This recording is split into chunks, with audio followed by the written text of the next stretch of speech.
Salut les footeux et bienvenue dans cette vidéo dédiée à Arsène Wenger et au PSG. Avant de passer au contenu principal, je tiens à remercier le Dr Footix pour son intervention. Vous allez le voir dans la vidéo, il m'a fait un joli truc, une jolie partie de vidéo en fait sur Wenger, puisque lui il habite à Londres. Donc n'hésitez pas, vous avez le lien de sa chaîne YouTube dans la description. Je vous mets aussi le lien de son Twitter, comme ça vous allez pouvoir lui demander de refaire des vidéos et vous allez pouvoir compléter avec un petit hashtag nouvelle vidéo DocFootix, je vous l'écris là. Et puis en passant, je vous rappelle, vous pouvez aussi me suivre en vous abonnant gratuitement sur YouTube, comme ça vous avez toutes les notifications de mes vidéos et bientôt il y aura Twitch qui sera lié, donc vous aurez toutes les notifications des live Twitch. Et puis vous pouvez évidemment gratuitement regarder des pubs tous les jours, comme ça me soutient financièrement, vous n'avez rien à dépenser et puis ça m'aide à payer mes logiciels de vidéo par exemple. Alors Wenger au PSG, qu'est-ce qu'on peut en dire? D'abord on va commencer par définir ce qu'est à peu près définir. Je vous mets comme d'habitude des liens dans la description avec des sources, des articles, vous allez pouvoir voir ce qu'est un directeur sportif. Donc on va voir un directeur sportif, Kezako. Alors un DS dans un club de foot, même dans un club en général de sport, bien évidemment, parce que directeur sportif, le sport incroyable, 190 de QI, pour comprendre bien évidemment. Donc c'est quelqu'un qui va diriger, coordonner, collaborer, ambassader. Je sais pas si ambassader ça existe, mais on s'en balèque. Diriger la structure sportive du club, bien entendu. Donc la structure sportive à proprement parler dans le club, c'est-à-dire les équipes qui jouent, jeunes, réserves, l'équipe pro, et puis diriger aussi la structure de recrutement en rapport avec ce qu'on va amener dans les équipes. Recrutement dans les équipes de jeunes, puisqu'il y a des recrutements dans les équipes de jeunes, on recrute des jeunes à 16 ans, à 18 ans. La détection aussi des jeunes à 12, 14 ans qu'on amène au club dans l'école de foot, avec les U13, les U15 par exemple. Et puis la cellule de recrutement aussi pour l'équipe première. Donc comment est-ce qu'il va diriger ça? Pour diriger ça, il va coordonner. Coordonner quoi? Les plannings d'entraînement, en collaboration avec les divers entraîneurs, équipe première, équipe jeune, équipe réserve. Il va aussi diriger et coordonner tout ce qui est philosophie de jeu, plan de jeu, puisque comme joue l'équipe première, l'équipe des jeunes doit jouer et la réserve aussi. Ça paraît plutôt logique puisque par exemple les jeunes qui jouent en U19 et les joueurs qui jouent en équipe réserve sont amenés potentiellement à jouer en équipe première ou sont des joueurs de l'équipe première qui jouent là, donc autant tout coordonner là-dedans. Et là on entre dans la coordination et dans la discussion avec les entraîneurs, entraîneur équipe de jeunes, entraîneur équipe réserve, entraîneur d'équipe première. Là-dessus il va diriger aussi la cellule de recrutement. Alors c'est lui qui va aussi coordonner où est-ce qu'on envoie les scouts pour aller voir tel ou tel en fonction des besoins de l'entraîneur de l'équipe première.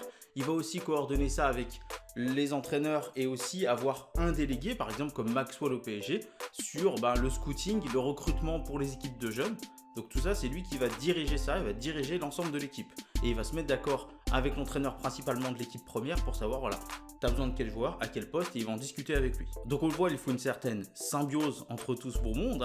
Et bien évidemment aussi, j'ai dit qu'il était ambassadeur, j'ai dit qu'il ambassadait. Vous avez, je vous mets l'article dans la description, vous avez des présidents de clubs qui ne sont pas forcément connus du monde du foot, c'est-à-dire qui ne viennent pas du monde du foot. D'ailleurs, il y en a plein qui ne viennent pas du monde du foot. Du coup, le directeur sportif qui, lui, est connu dans le monde du foot puisqu'il est censé avoir des contacts, ça c'est quelque chose de très important. Il est censé pouvoir contacter machin, bidule, truc, tel président, tel entraîneur, tel autre directeur sportif, connaître tel joueur, et c'est ce qu'on voyait dans le rôle de Leonardo quand il était arrivé à Paris.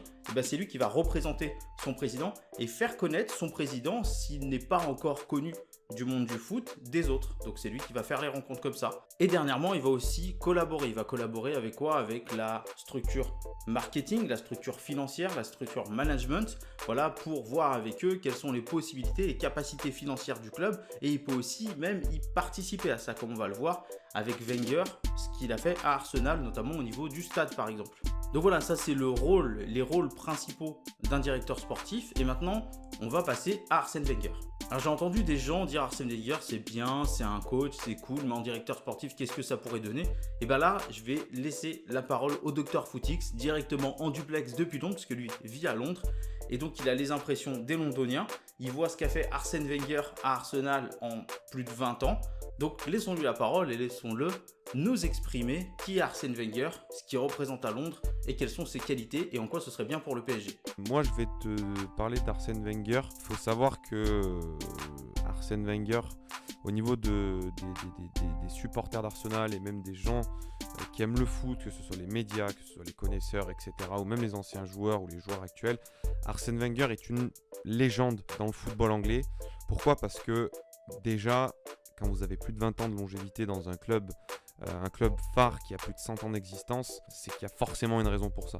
Avant Arsenal, Wenger n'était pas forcément hyper connu au niveau anglais. Il était à Monaco, ensuite il est parti au Japon et après il a été transvasé à Arsenal. Donc voilà, les gens étaient beaucoup sceptiques car c'était la première fois qu'on avait un coach français, enfin un coach non britannique qui prenait les rênes de l'équipe, qui n'avait pas forcément un pédigré exceptionnel. Donc voilà, il y avait beaucoup d'interrogations à ce niveau-là. Tout de suite, ça a été balayé par les résultats parce que vous avez eu le doublé Cup championnat. Ensuite, vous avez eu l'ère des Invincibles, 2003-2004, où, je le rappelle, Arsenal n'a pas perdu un match sur cette année, sur cette saison-là. Il y a eu la finale de 2006 contre Barcelone. C'était la première fois qu'un club londonien atteignait le stade de la compétition de la finale en LDC. Donc voilà, c'est des choses qui, purement d'un point de vue résultat, sont hyper positifs comme un club pour Arsenal. Voilà, ça c'est la première chose. La deuxième, quand Arsène Wenger est venu au club, il a commencé en fait à instaurer de manière drastique une méthode, ce qu'on appelle la méthode Wenger couramment ici, où voilà, on sait très bien que les Anglais à l'époque avaient la bibine facile, avaient la bière facile, et après les entraînements, après les matchs, vous avez des joueurs qui n'avaient pas forcément une hygiène de vie hyper incroyable. Et Wenger lui a commencé à mettre en place des diététiciens, des programmes de diète, des choses comme ça. Les entraînements étaient différents de ce qu'avaient les joueurs avant. Et ça, tous les joueurs qui ont eu la transition Wenger peuvent vous le dire, ou vous pouvez même retrouver des interviews, les livres, etc. Wenger, entre le moment où il est arrivé et ensuite, il y a eu beaucoup de changements. Et ça, il y en a beaucoup de joueurs qui sont hyper reconnaissants parce que vous en avez qui ont eu une carrière ouf. Et qu'ils le disent que ça a été en partie grâce à Arsène Wenger. Je pense à Thierry Henry, qui est une légende d'Arsenal. Vous avez des gens comme Dennis Bergkamp, il y en a un paquet, des joueurs de classe mondiale qui ont émergé sous l'ère Wenger. Et voilà, ça faut souligner. De manière, on va dire, des joueurs purement footballistiques comme ça. La formation aussi, Wenger mettait beaucoup en avant le centre de formation d'Arsenal, qui même aujourd'hui reste un centre de formation qui est un des meilleurs au monde, ou en tout cas un des meilleurs en Angleterre. Tout ça parce que Arsène Wenger n'a pas forcément une vision purement footballistique sur le terrain, c'est-à-dire qu'il va pas forcément arriver et juste mettre sa compo en place et repartir. Non, ça c'est nous ce qu'on a l'habitude de voir en France, entre guillemets, parce que déjà d'un point de vue purement étymologique, nous on appelle un entraîneur, un coach, un entraîneur, tout ce que vous voulez.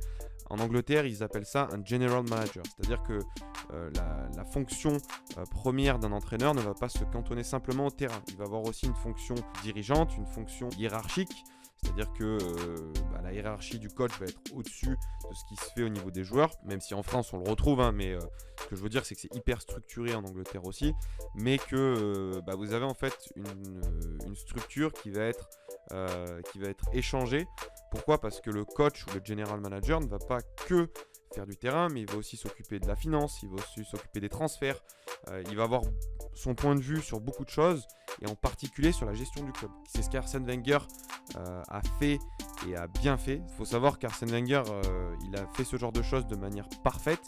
Pourquoi ? Parce que vous avez de manière financière un club qui s'autosuffit, ce qui n'est pas le cas de beaucoup de clubs dans le monde. Vous avez une source financière d'Arsenal qui est juste incroyable. Vous avez une vision à l'international qui a été développée aussi par cette ère Wenger, parce que sur le terrain, ça jouait magnifiquement bien. Le club allait bien, vous avez du supporter, vous avez eu un nouveau stade, vous avez plus de capacité, vous avez eu des trophées, même si voilà, sur les dernières années ça a été un peu plus compliqué, mais faut savoir que plus de 20 ans de longévité, ça reste aussi du jamais vu, ou entre guillemets très rare. Je pense à Sir Alex Ferguson par exemple. Et moi je voulais parler aussi du PSG, surtout après la débâcle face à United, le comeback comme ils disent ici. Il faut savoir que Wenger il est très bien vu en Angleterre, ce qui n'est pas forcément le cas en France.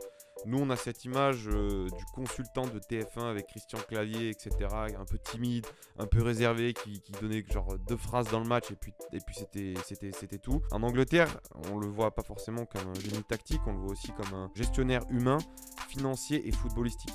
avec plusieurs casquettes, avec plusieurs rôles et pas forcément qu'un simple coach. Pour le PSG, moi je pense qu'un mec comme ça serait vraiment bien vu et ça serait vraiment bien parce que ça va redonner un sens à ce que le club du PSG était il y a quelques années et on a l'impression que l'image, les valeurs de base que le club du PSG avait sont en train de se perdre. Et un mec comme ça, même si vous ne le mettez pas coach, même si vous le mettez dans la gestion du club, il a une vision tellement globale, il a tellement une prise de recul assez incroyable qu'il va sûrement faire que du bien. Je dis pas que ça va être la clé de tous les problèmes du PSG, loin de là, mais en tout cas ça va être une personne qui va nous permettre de pouvoir voir le football d'une manière globale. Lui va se charger à la fois d'un point de vue financier, d'un point de vue recrutement de joueurs, de mettre en avant la formation. Certes, même si le PSG a un centre de formation, on va dire, assez correct, ça reste loin de ce que proposent les centres de formation anglais ou même européens, des grands centres de formation européens ou anglais. Et voilà, c'est la première chose. Et la deuxième chose, c'est aussi d'un point de vue image au niveau de l'international. Un mec comme Wenger, il va tellement faire du bien que l'image que vous allez avoir va être justement bénéfique. Elle va être valorisée entre guillemets, surtout en ce moment où elle peut pas être au plus bas parce que il va faire en sorte que chacun soit à sa place, les gens reviennent au stade, que les gens revivent cette passion et que cette espèce de flamme qui est en train de disparaître soit ravivée. Ça c'est mon point de vue, hein. Je dis pas que c'est ce qui va se passer, je dis pas que ça va être acté ou quoi que ce soit. Moi je donne juste mon point de vue. Je pense que ce serait quelque chose de formidable pour le PSG et d'une vision plus londonienne et anglaise. Vous demandez à qui que ce soit est-ce que Arsène Wenger serait bénéfique comme un club comme Paris. Honnêtement, j'ai du mal à croire qu'il y ait beaucoup de personnes qui vous disent non, surtout pas, ça serait impossible. Malgré le fait que ça s'est un peu mal passé à la fin au niveau d'Arsenal. Ce qu'il a apporté au club, c'est juste démentiel. Et malheureusement, avec toutes les catastrophes que Paris est en train de subir, il serait peut-être intelligent ou même, j'allais dire, de manière, on va dire, logique, de restructurer beaucoup de choses. Et une restructuration avec un mec comme Arsène Wenger serait loin d'être une connerie. Ce mec n'est pas un simple coach, ce mec est un general manager.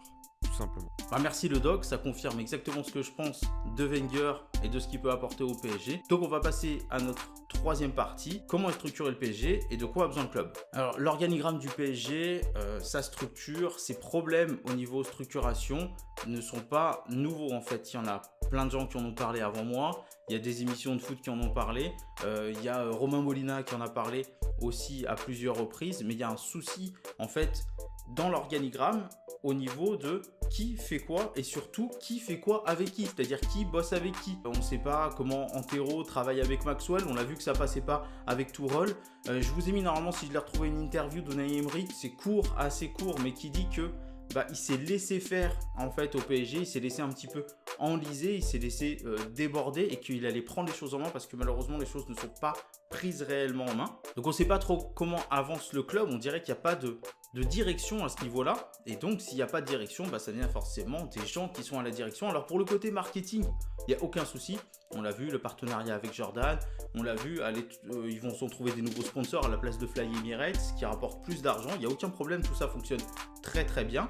Mais au niveau sportif, le travail du président et de ce directeur sportif peuvent être remis en cause, et notamment par rapport à diriger, coordonner et collaborer. Donc ça fait quand même 3 points qui sont quand même énormes et qui font partie des principes fondamentaux du directeur sportif qui n'ont pas l'air d'être assuré par Antero Henrique. Ça va même à un tel point que le PSG a une image qui n'est pas glorieuse et qu'il y a des joueurs à qui on déconseille de venir au PSG, comme on avait pu l'entendre avec N'Golo Kanté. Et puis il y a aussi l'image sportive qui en pâtit et l'élimination récente, même si elle est plus à chaud, parce que tant que je sorte la vidéo, c'était pas fait pour en fait. La vidéo n'est pas faite en rapport directement avec l'élimination du PSG, et je trouve que cette élimination est encore pire que les autres puisqu'elle se déroule à domicile face à un Manchester United qui n'a rien proposé. Bon, ça, plein de gens l'ont déjà dit. Mais moi, il y a une question que j'aimerais soulever. Est-ce que dans le club, il n'y a pas un virus qui fait qu'il contamine tous les nouveaux joueurs, les nouveaux entraîneurs, et qui est le virus de peur de gagner ou alors peur encore de se faire éliminer et qui traîne depuis un petit moment? Beaucoup de gens parlent de la remontada du Barça, mais je rappelle qu'avant ça, il y a eu Chelsea, où le PSG l'avait emporté au match aller et a perdu au match retour, hors de ses bases.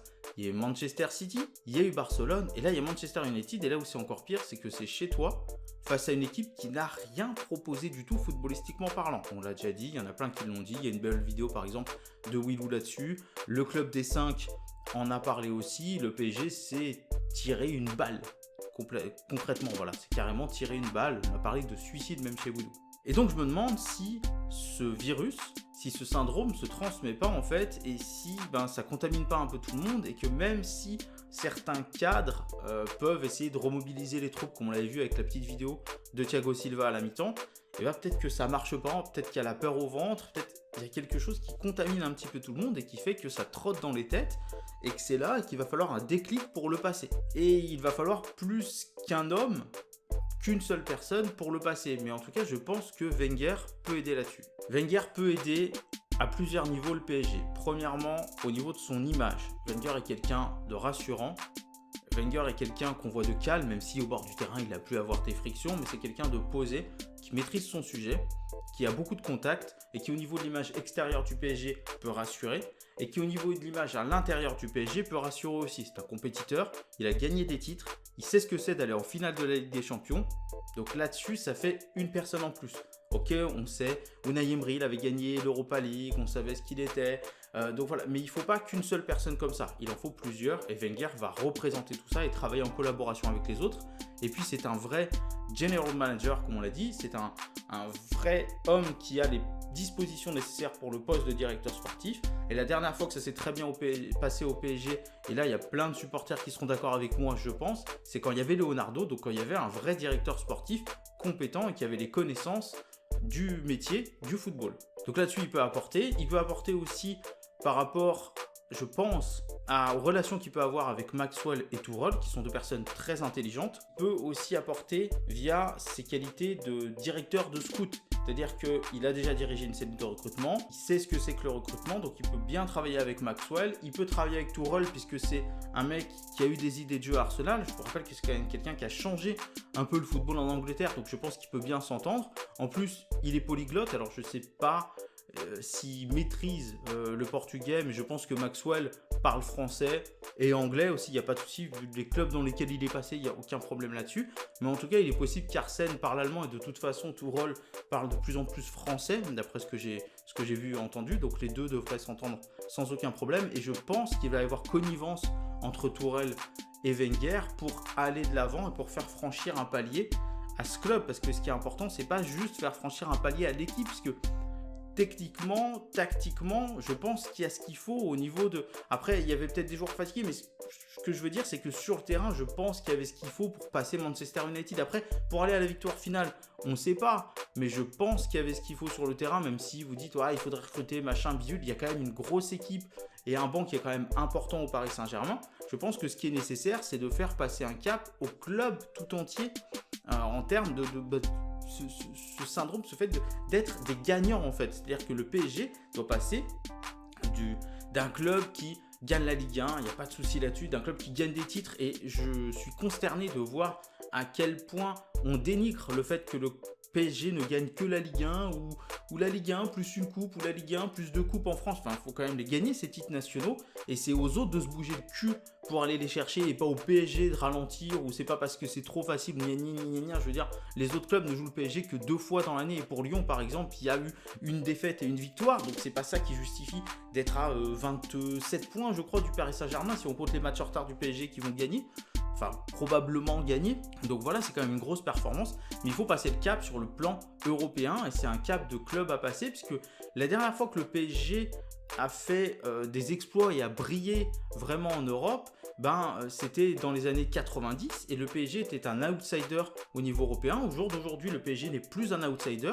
Et peut-être que le PSG n'a pas conscience ou ne sait pas apprivoiser ce statut qui est de ne plus être un outsider, mais de faire partie des favoris, de faire partie, je sais pas moi, d'un top 10 par exemple, ou d'un top 15, c'est-à-dire les équipes qui sont assurées d'aller en 8e, mais qu'on voit aller plus loin grâce au fond, grâce aux structures qu'il y a, aux infrastructures, pardon, et puis grâce aussi aux joueurs qu'il y a sur le terrain, même si je suppose que les supporters parisiens espèrent que Neymar va rester et sera en meilleure forme. la saison prochaine au niveau des huitièmes de finale de Ligue des Champions. Mais en tout cas, ce qu'on peut voir, c'est qu'il faut que je pense que le club passe un cap. Et je suis certain que Wenger, grâce à ses compétences, grâce à ses connaissances, va réussir, enfin en tout cas, est une bonne pièce, est un bon choix, un très bon choix pour aider le club à passer ce cap, avoir un bon relationnel avec El Khelaifi, avec le président, avoir aussi un bon relationnel avec ce que je vais appeler ses subordonnés, puisqu'il va être directeur sportif, ses collaborateurs en tout cas, qui sont Thomas Tuchel, qui sont Maxwell, qui sont Thiago Motta aussi, il ne faut pas l'oublier, parce que je ne l'ai pas encore évoqué, mais entraîneur équipe de jeunes. Et donc, structurer tout ça, et au niveau, on va dire mental, mais c'est plus au niveau institutionnel, je pense, que le club doit passer un cap et se dire, voilà, aujourd'hui, on est un club, le PSG est un club qui va pour gagner la Ligue des Champions. Mais pas juste l'évoquer comme ça, il faut y croire. Et il y a cette sensation qu'on n'y croit pas encore, qu'il n'y a pas encore l'institution. Quand tu vas au Real, quand tu vas au Barça, quand tu vas à Manchester, quand tu vas à Milan, même si maintenant c'est un peu moins glorieux, mais quand tu vas à la Juve, quand tu vas au Bayern, tu entres, tu as les trophées. Alors le PSG n'a pas encore de trophées européens à exhiber, mais il y a quand même plein de trophées au niveau français à exhiber. Il y a quand même un trophée européen qui est une coupe des coupes. Donc il y a plein de trophées, on te dit tous les jours, on te le dit, ici tu es dans un club où il faut gagner, ici tu es dans un club où il faut gagner. Et est-ce que c'est le cas au PSG? Est-ce qu'au PSG on n'est pas là en mode, bah voilà, il faudrait qu'on arrive... Non, aujourd'hui, quand tu es joueur, tu arrives au PSG, tu es dans une institution qui doit gagner. Donc tu dois te montrer à la hauteur de cette institution. Voilà, l'institution est au-dessus et toi tu dois te montrer à la hauteur. Et je pense que Wenger peut aider dans ce discours-là. Après peut-être que je me trompe, mais je pense que c'est le discours à adopter. Voilà, cette vidéo a été déjà beaucoup trop longue, mais j'avais pas mal de choses à dire sur le PSG. Je voulais laisser librement s'exprimer le doc sur Arsène Wenger, parce que ça me semblait quand même assez important. Ici à Londres, ça peut apporter beaucoup. Donc j'espère qu'en tout cas ça vous a plu. Si c'est le cas, n'hésitez pas à la partager au plus grand nombre. C'est ça qui m'aide le plus en fait, le fait que vous partagiez la vidéo, que vous en parliez autour de vous, à vos potes. Ouais, il y a une vidéo, j'ai bien aimé, c'est bien expliqué sur Wenger, dis-moi ce que tu en penses. N'hésitez pas dans les commentaires à me dire ce que vous pensez de la possible arrivée de Wenger. Est-ce que vous voyez peut-être quelqu'un d'autre en tant que directeur sportif au PSG? Je remercie encore une fois le doc d'avoir pris le temps de faire cette vidéo, ce morceau qui fait partie intégrante de la vidéo. Donc je vous rappelle, vous avez les liens, sa chaîne YouTube et son Twitter dans la description. Allez-y, hein, hashtag nouvelle vidéo DocFootix, on y va, on le lance pour qu'il se lance sur une nouvelle vidéo, on l'espère très vite, on croise les doigts. Vous avez le lien pour Utip et puis mes réseaux sociaux, etc. En tout cas, voilà, je vous remercie d'être là. Et puis, pensez à vous abonner, à dire aux gens de s'abonner pour qu'on soit de plus en plus nombreux et que mon foot à moi devienne notre foot à nous.